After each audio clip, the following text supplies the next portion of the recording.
tactics are usually quite simple. Managers only get a handful of weeks each year to work with their players, so most rely on familiar systems and straightforward principles. But Japan's manager Moriyasu has taken a very different approach. Rather than choosing the safest option, Moriyasu has built one of the most sophisticated tactical systems we'll likely see at this World Cup. Japan are blurring the lines between positional football and a more relational style of play. Overloads appear seemingly out of nowhere. Players rotate fluidly across the pitch, and they can finish an attack with 7 players in the box. And that's why I think Japan have a real chance of going further than they ever have at this World Cup. Now, I'm not suggesting Japan have the squad depth to win the tournament, but their form leading up to this World Cup is undeniable, having won every single game since October and beating teams like Brazil and England along the way. But the reason why this team is worth analysing isn't necessarily because of the results, but the way they play, and how they seamlessly transition from one shape to another. On paper, the formation is a 3-4-2-1, and the squad is now stacked with players at the top level of European football, even considering the injuries to key players like Mitoma and Minamino. However, from open play, the base setup is more often than not a 3-2-5. The wingbacks stay high and wide on the opponent's fullbacks, and they'll often look for this pass over the top if the opponents are playing with a high defensive line.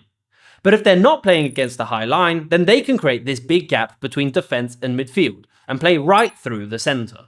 But we'll get to what happens here later on, as there's a lot of interesting things that happen deeper on the pitch that we first need to understand. When building, it appears as if there's no set instructions on what shape to use, but the priority is to ensure they always have at least a man advantage against the opponents. So against the front 2, they might play a 3-1. Against the front 3, it could be a 3-2.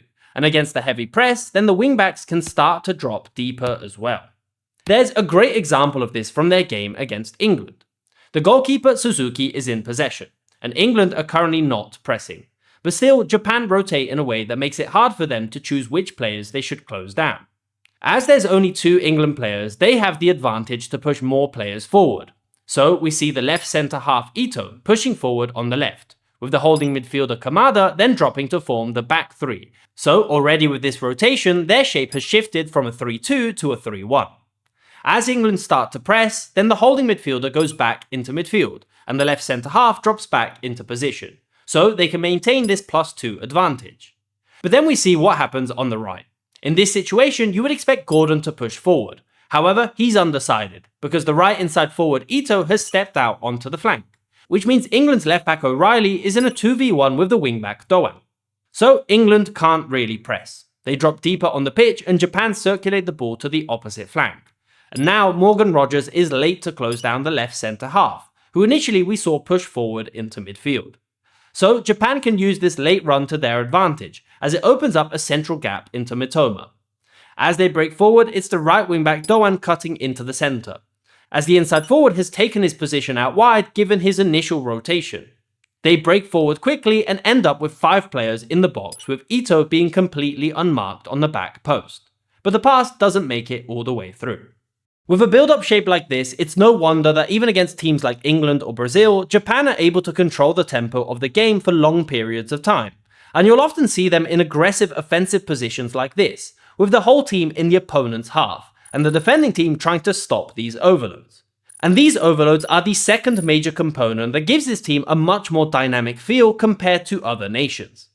Now, keeping track of all these rotations is incredibly hard, and a lot of the times the opponents will end up out of position.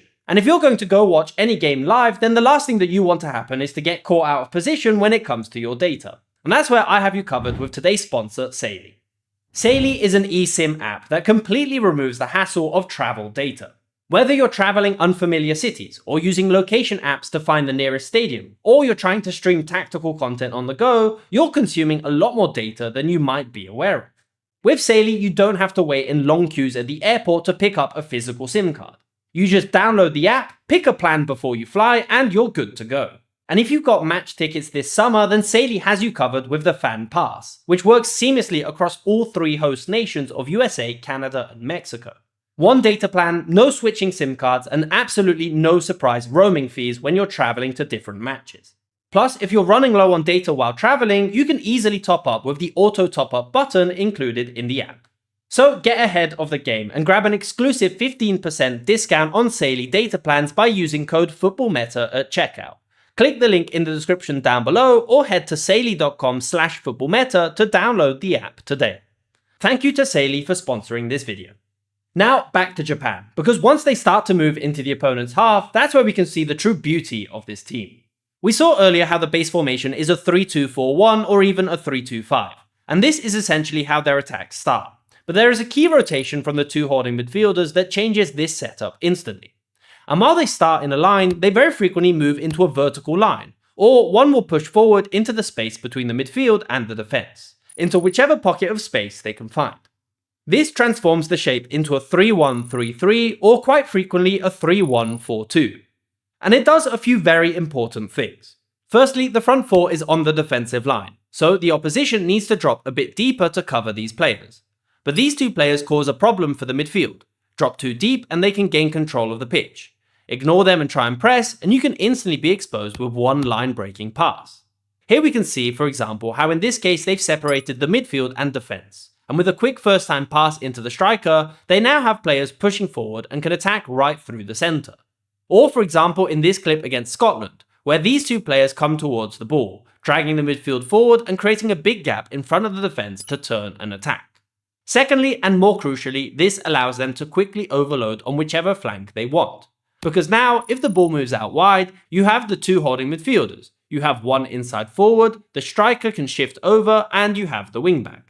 Simultaneously, the other inside forward can threaten a run in behind, and the opposite wingback can stretch the pitch. Or sometimes you can even see these players shift over, specifically with someone like Kubo, who starts on the right but is happy to roam all over the pitch, and will often pick up the ball in these pockets of space. In their most recent game against Iceland, we saw this shape in action for long periods of time. Here we have the two holding midfielders and the two inside forwards. We see this 3-1 build shape, plus this box in the centre, and the two players stretching the pitch. Notice how it stretches the space between the defence and midfield, creating a key gap that they can try and exploit with direct passes through the middle. But most of the time, what we see is the ball shifting out wide. For example, like in this clip here against Iceland, with 6 players quickly getting all over into one half of the pitch, and leaving the player on the left free for a switch. This is something we saw plenty of times against England. Once they've created this overload on one side of the pitch, then switches in play into the opposite wingback are the next solution if there's no space to attack through the overload. Progressing on the left and quickly switching to the right, where they had acres of space to run into.